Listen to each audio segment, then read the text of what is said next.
Good afternoon, fam. It's your girl, Miss Diva Trucker. I'm coming to you today. Today's video was supposed to be about Swift and how to go to the CDL Academy, okay? I'm going to have to change that video till tomorrow because today I wanted to come and speak on a subject that I've never talked about because it never affected me and I didn't know how it affected others. But I just wanted to come and talk to you about it this morning. And what it is the ELD mandate, okay? The reason I haven't said anything about it is because I was not knowledgeable about the huge impact that it will have on drivers who are currently not on ELD at this moment in time, okay? With me coming into the industry, I came in the industry with a mega carrier, okay? I got my training through a mega carrier, okay? When I started driving, I was automatically put on ELD. So I don't have the knowledge and the understanding of what a driver that is not on ELD or a company that is not on ELD goes through with having this mandate in effect, okay? The only thing how I can get a perspective about it is to talk to other drivers that have to make this change over to the ELD mandate, okay? And as I sit and think about it, business-wise, just being a business-minded person, it's like it's doing something. The main thing that they're saying about the ELD is it's supposed to make drivers more safe, or so they can get the proper rest that they need, cut down on accidents or things like that, okay? And it's geared towards safety. I get it. But it seems to me that they didn't look at everybody's safety record, because to me, the mega carriers' safety records are worse than the independent owner operator out here on paper log that's out here doing a job. So, and the mega carriers are on ELD, okay? They're on the electronic logging devices, okay? So as far as if it's being introduced to everyone because of safety, it's like where are you taking it from? Are you taking it from the safety numbers of the people that's already on ELDs, or are you taking it from the safety numbers of people that are on paper logs? And I do feel that it has a lot to do with politics and money, okay? It's like the more money you have, the more you have to put people in place to represent your ideals and what's going to benefit you, okay? And when you go to try to get laws and things passed, it's just like the gun situation, okay? It's like a lot of times in our politics, the people with the most money win, okay? So it's like whatever they want to be done to make it benefit them, okay? You know, they get that pushed through, okay? And you really, as a small fleet owner operator, somebody that's really out here working hard, grinding, paying for their truck or pay their truck off, and just out here trying to make a living, delivering, you know, freight from one place to another, I don't think these people was actually listened to, or their opinion of the situation was valued in any kind of way, okay? I think that the people who has the most money went and said what they wanted to say. And out here too, in the trucking industry, just like any other industry, it's a competition, and the competition is stiff. I mean, it's like big bank is always taking little bank, okay? Big bank wants more. Little bank is trying to survive, and most likely they either give in and go to a mega carrier, or they just go out of business altogether, okay? And it's really sad that there's no balance in that, okay? Money is, people want more of, there's money in the ELDs, okay? So as soon as they knew that the ELDs was coming, do you know how many companies contacted me to ask me to put an ELD in my truck, or to use this ELD so I can show other drivers to come to them to buy the ELD, to pay this monthly package, to do all this, because it's a money thing. They want the money, not even considering these people that's out here that are maybe a 1-man truck, a 5-man truck, a 10-man truck. These are people that don't even have a voice in anything. Now, they do have groups that you could join. You could pay a membership. They say they're going to represent you. They're saying they're going to fight for you. They're going to do all these kind of things for you, and they don't actually do it, okay? And it's like you stuck with whatever decision that is made. It's like, for example, and this happened recently, before at LTI. You can come over here to LTI. You can lease a truck. You can lease 2 trucks. You can put drivers in your trucks. You can run your fleet. You can run a little small mini fleet within the fleet. Okay, they allowed you to do that with no problem. Okay, no questions asked. Okay, now because one person or 2 people came over to LTI and left their trucks on the side of the road, or didn't pay their driver, then it messes up for everybody. So with me, myself, I've been running my truck for almost 2 years. If I'm thinking about getting another truck, you know, and the reason I haven't is because I want to make sure that everything's right. So when I go in there, or another driver that's been over here for a long period of time, that is now to a point where they can, you know, lease another truck, or they can get another driver to put in a truck, they can't do that now. Why? Because somebody else messed up, okay? And it's like, this is like the ELD situation.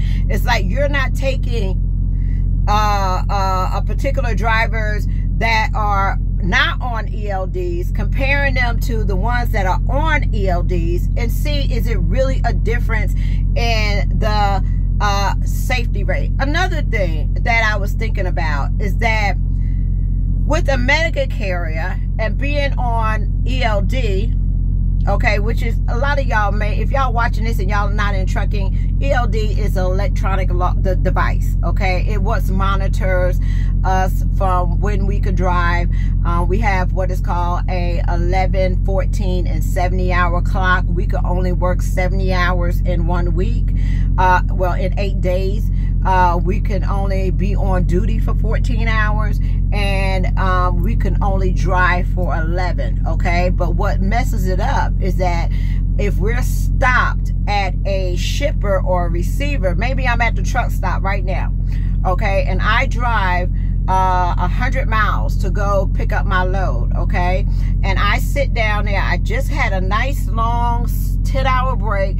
I go over there and I sit for 4 hours, okay? My clock done started already, okay? So even though I got 11 hours to drive, I cannot go over my 14 hours on duty, okay? Or 14 hours from the time that you start. So if I start at 8 o'clock in the morning, I can't go past that 14 hours. So if I'm on at the shipper for 5 hours, okay, that goes down on my time.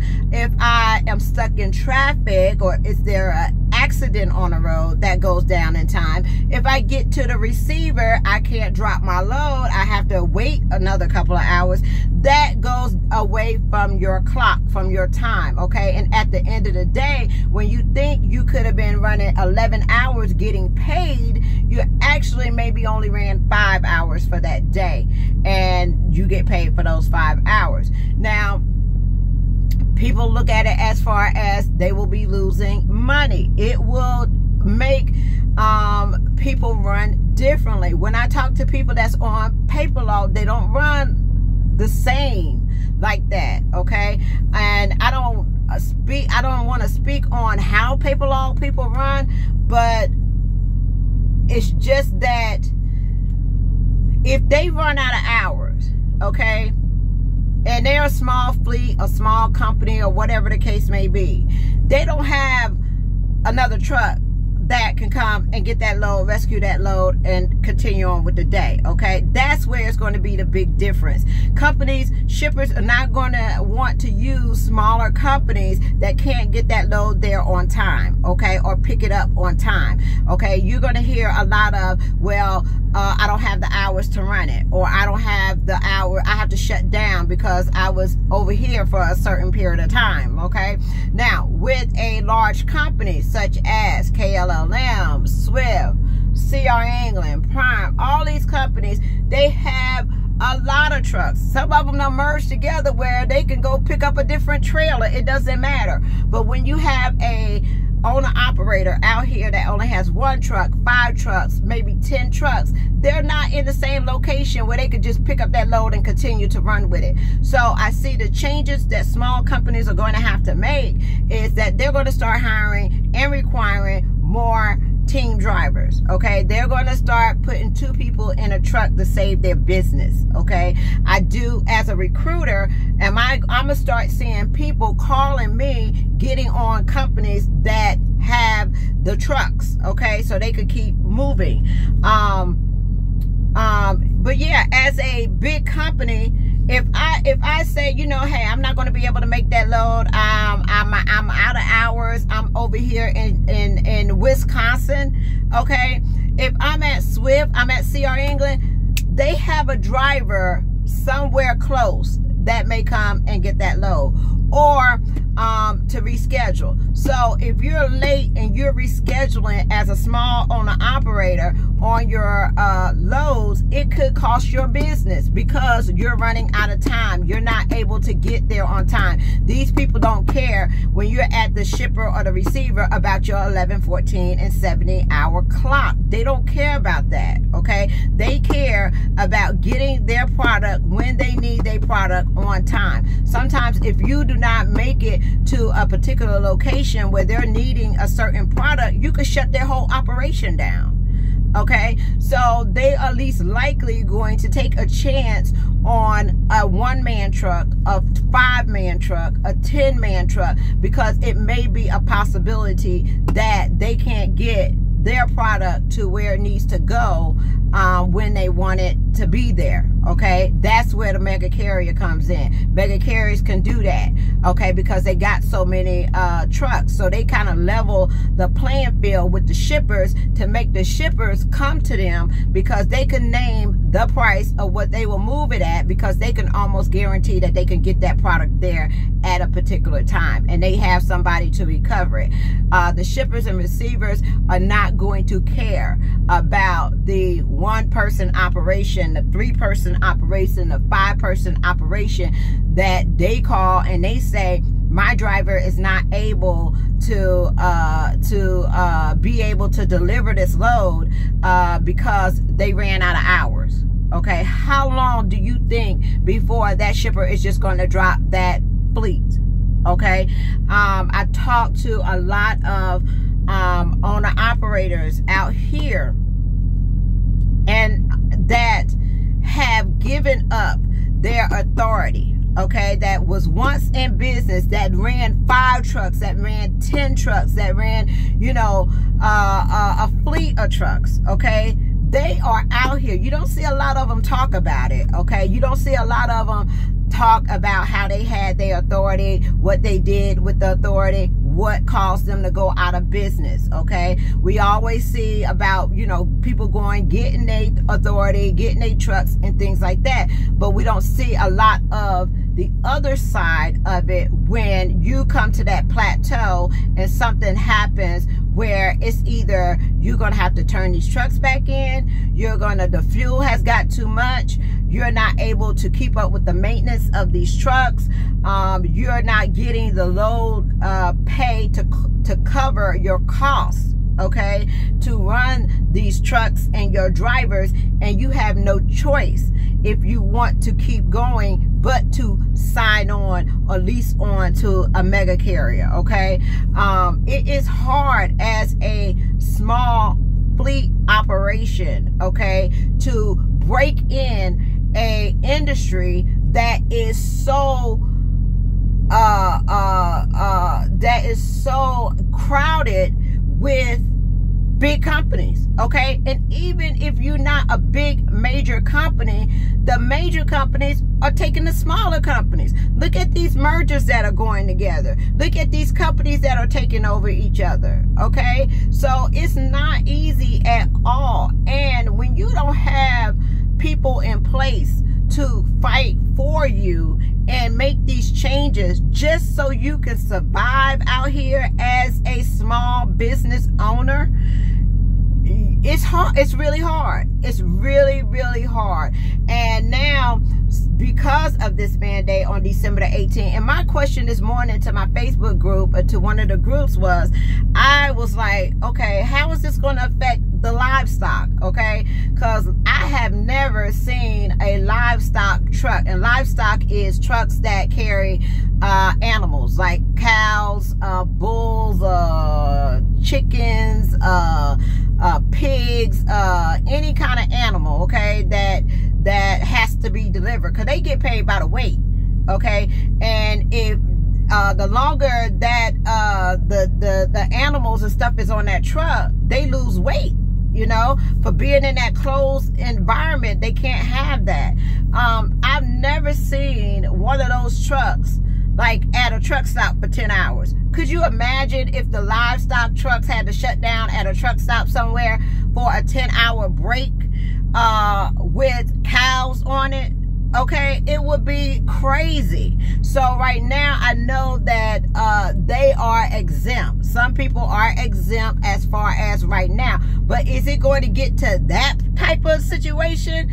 I don't want cows and pigs and all the livestock. Get that to where it needs to be, okay? I don't need you at the truck stop sleeping because you got to take a break or something like that. But I think that, you know, when everybody started banding together, and that's what shows about social media, okay? You know, social media is one place that, with the ones that are on social media and they have a huge following, can make a difference. Okay, we don't have to pay a lot of money to organizations. We don't have to, you know, do a lot of different things to get our voices heard. People are already listening to us. Okay, so as a YouTuber, as somebody that is in the trucking industry, we need to be able to put our voices together. Not saying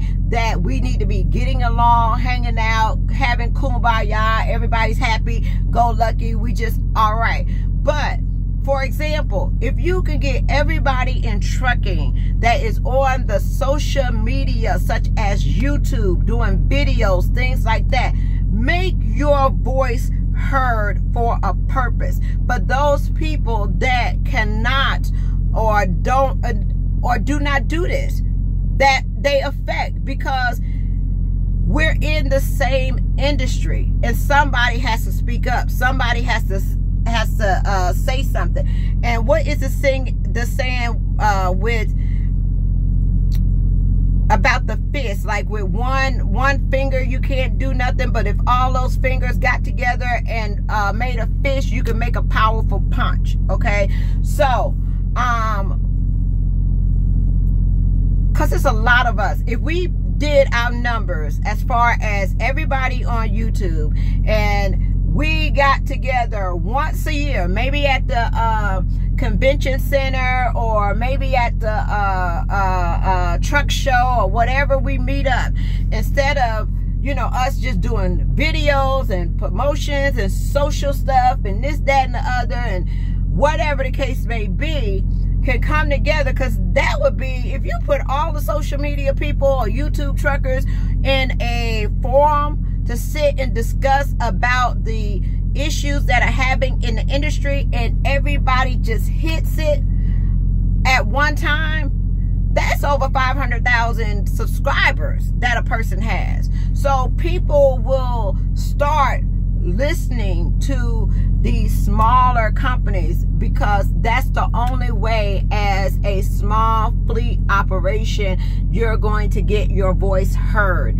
If you are a mega carrier out here, you don't have a problem with getting the voice heard, because you have the money to put behind it. Okay, people, they put money into representing them to make sure that they get what they want out the deal. I have never seen so many rules and regulations and everything, but just like anything else, there's money in everything, and how somebody figure out that they can make $1 or $2 or whatever, they're gonna push that issue, try to make it go through, and things are happening. But we'll see. The mandate is going to be December the 18th. Everyone that is supposed to have these devices in their trucks, everyone that's supposed to have these devices in their trucks, supposed to have it by Monday. Okay, they are supposed to work off of these things. Okay, so, but the cost of having these put in the truck, cost of maybe owner operators, companies having to pay for this, I mean, it is astronomical as far as what fleet owners and people with their own authority, and they trying to, you know, just make a living for their family. They not asking for too much. They may have one truck, one trailer. All they want to do is be independent, do what they got to do, make some money, provide for their family, and that's it. You know, and it's not too much to ask. Why should they have to suffer so much and go through all these different changes because of somebody else?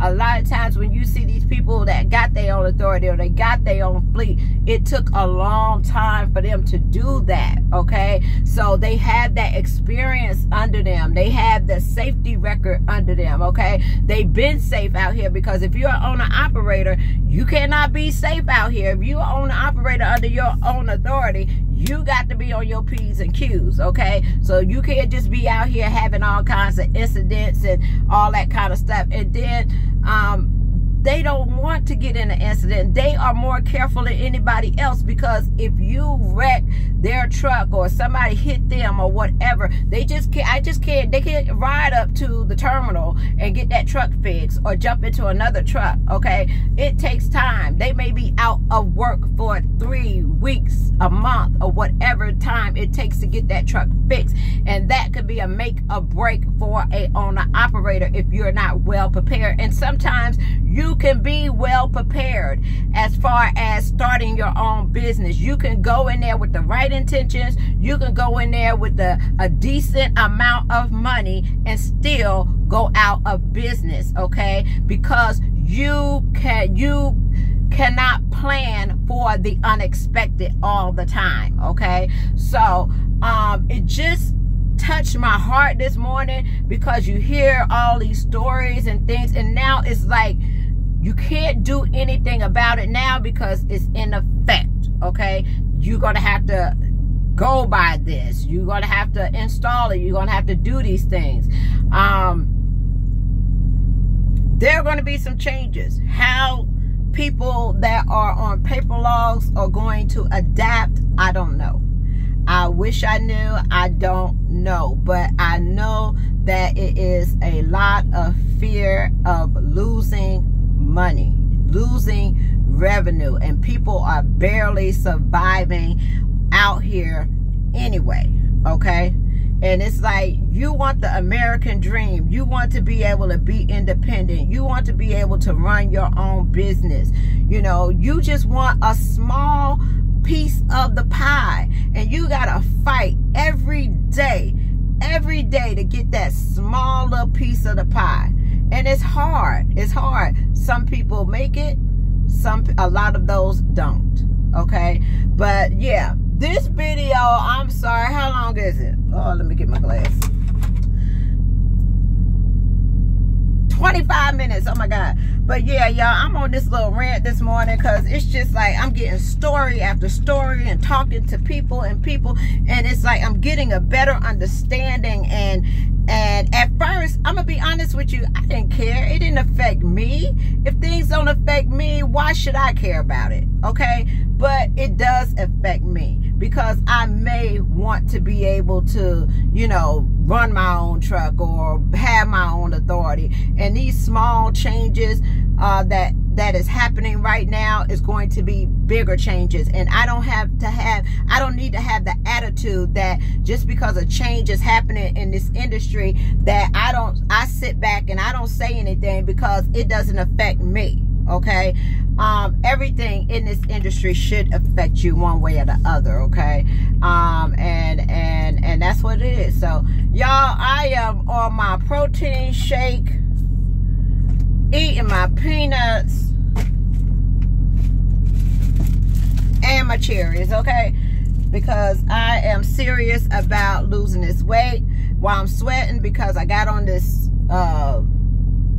long john thing. I got to go walk around this truck 5 times before I started and get on the road. But I'm headed to Texas. I'm happy and excited and thrilled to death about that.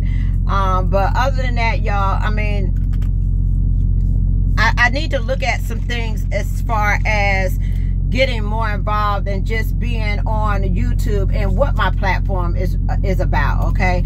And one of the things that I want to be able to do is to make a difference, okay?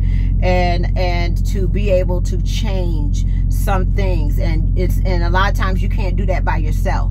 Okay, it takes an army, it takes a network, it takes people with voices to get out here and say, no, we're not doing that. Okay, and sometimes if you have a lot of voices together instead of the money, you can make some changes. Okay, so with that being said, put your comments in below how you feel about the situation. But yeah, I just had to get that off. But yeah, I'll be back tomorrow. We're going to go over Swift Academy. Look, I'm talking about Swift Academy. But Swift Academy. Then we're going to do CRST. And then we're going to do ComCar. And then we're going to move on to a series of, if you have a license and you're trying to get in the industry, what companies will take you then. So we're going to move on to some other companies like CFI, Snyder, things like that. I will have all those numbers and everything for you. Then we're going to get into companies that don't have training schools for looking for experienced drivers, and a lot of them are not talked about on YouTube, so I am going to go over those in detail with you. So whenever anybody is looking to change a job, whenever anybody is looking to get into the industry, you can look at that, see what it is, make your own decision, and go from there. Okay, I will never tell you how to live out your career and your destiny. That is your choice. All I ask you, do your research, make the decision that is right for you. Okay, all right, y'all, peace, love, joy, and happiness, and y'all have a wonderful, blessed day. Bye.